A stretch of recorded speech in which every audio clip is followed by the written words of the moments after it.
Hello and welcome back for another story today.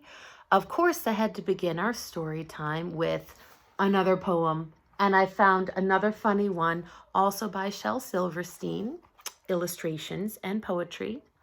Can you guess what this poem might be about? You're probably already laughing because you can tell it's so funny. Well, the title of this poem is probably going to surprise you. Mr. Smeeds and Mr. Spats. I wonder which one is which.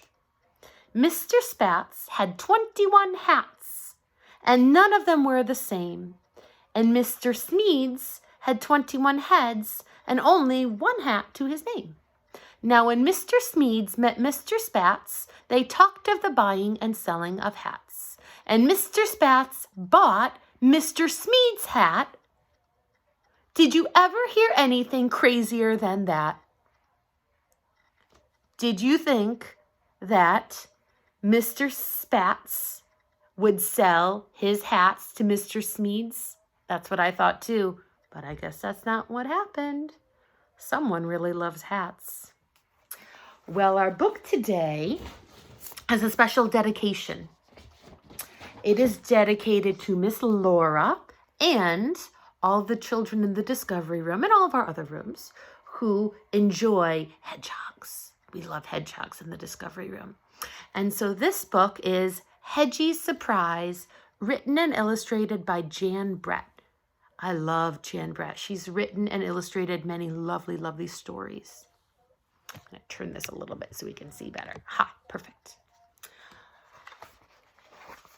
Oh, there's our title page. Hedgie's Surprise by Jan Brett. I wonder what the surprise will be.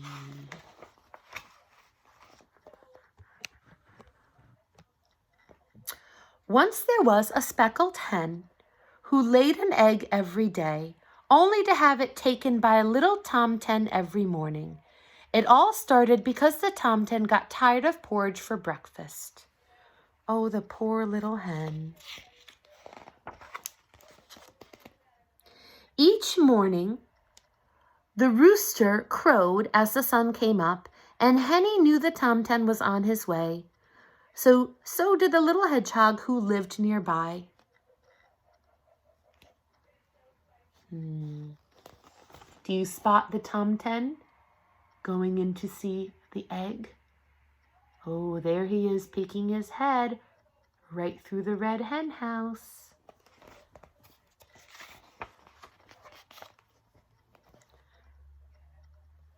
The tomten climbed to the hen house, took Henny's warm, smooth egg, and ran off to cook it in his little kettle, sprinkling it with salt and gobbling it down. Then he fell fast asleep in the hayloft until evening. He must really love eggs, that tomten. Now, how do you think Henny felt about that when tomten came every morning to take her egg? I think I would be very upset.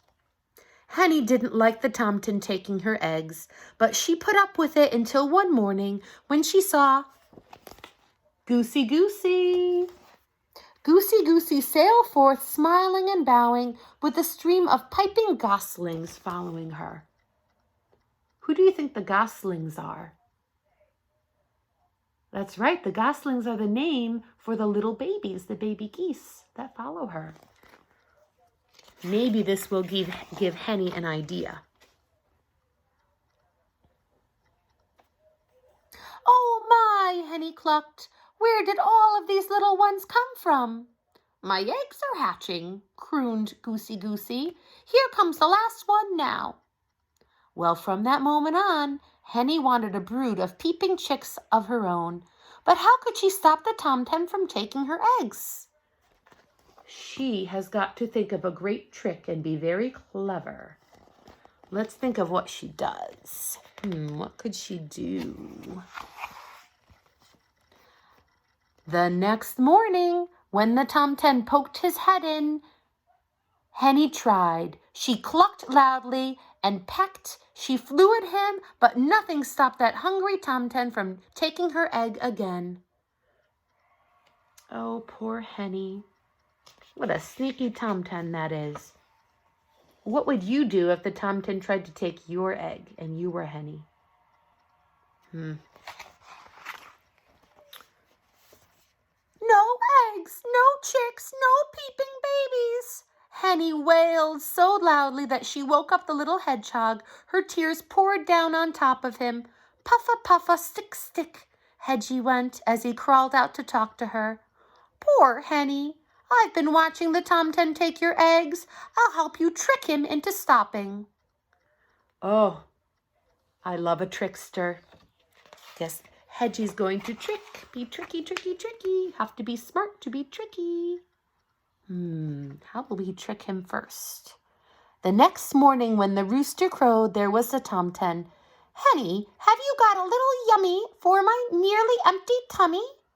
Henny and Hedgie were ready. The tomten reached for an egg and pulled out an acorn. Said the tomten, what's this? And off he went to try it. Well, the acorn was tasty, but it didn't fill him up, and he awoke in the middle of the afternoon grumpy. I know some people, children and adults, who wake up grumpy. The next time the tomten arrived looking for an egg, he found a bright red strawberry. It looked bigger than the acorn, so he ran off to cook it. Well, the strawberry was jammy and sweet, but it only filled up tomten a little more than the acorn had, and he woke up early again.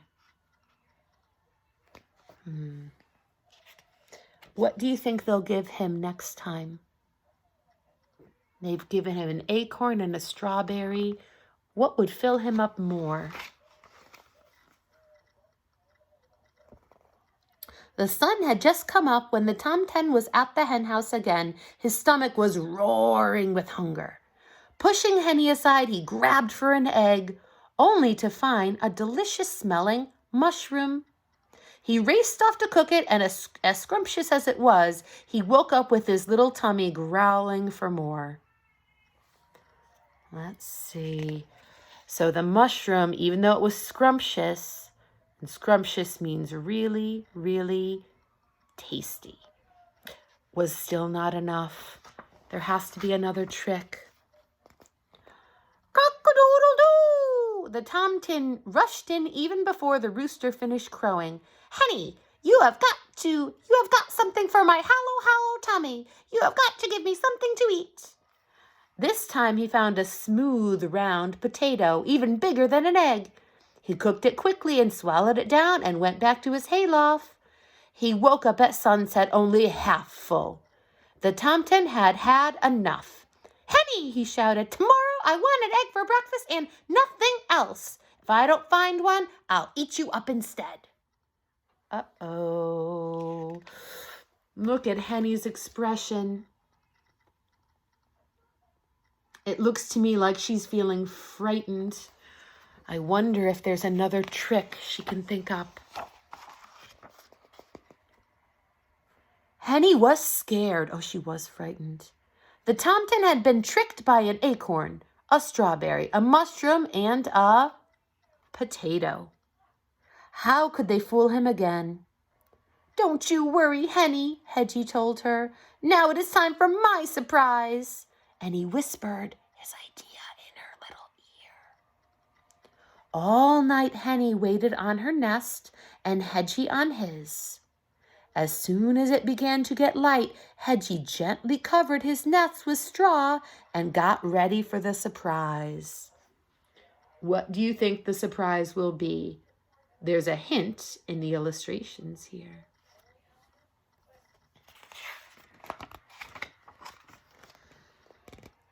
Ooh, I can see tomten's surprise.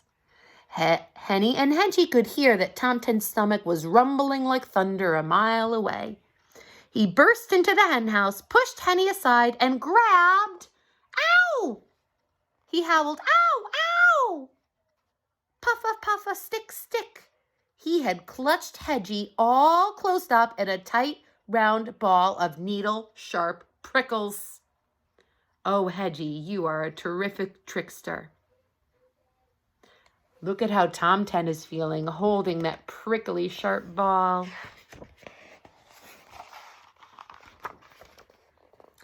Henny and Hedgie listened as Tom 10 ran home yowling. "Thank you, Hedgie," Henny said, looking at her dear friend. "I'm sure that Tom 10 won't be back here again for breakfast. But what I can't figure out is, where have you hidden my eggs?" Do you have an idea? Where are the eggs?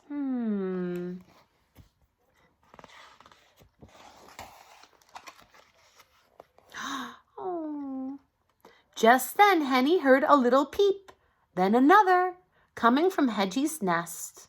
She looked over and saw the straw began to move. 5 baby chicks. 1, 2, 3, 4, 5.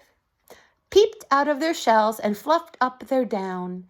As Henny settled down with her babies nestled around her, the Tom 10's mother was in the hayloft making breakfast for her hungry Tom 10.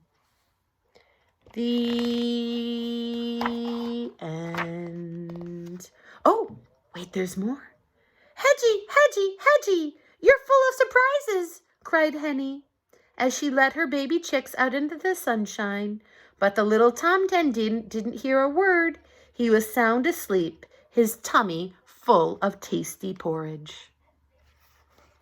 That's the real end. The book tricked me. Now, I wonder why the Tom 10 liked to go to Henny to eat her eggs so much. What could Henny have said to the Tom 10 to let him know that that really hurt her feelings and she didn't like that? I wonder what words she could have used. If you were the Tom 10 and you wanted to have any breakfast you could, would it be eggs? Or do you think you would like to eat something else for breakfast? I had some toast for breakfast this morning. I like something crunchy with my tea and coffee. Well, I'm going to put our book away, and I hope you don't find a little Tom 10 trying to creep into your house tonight or to gather things from you. I will see you tomorrow for another book.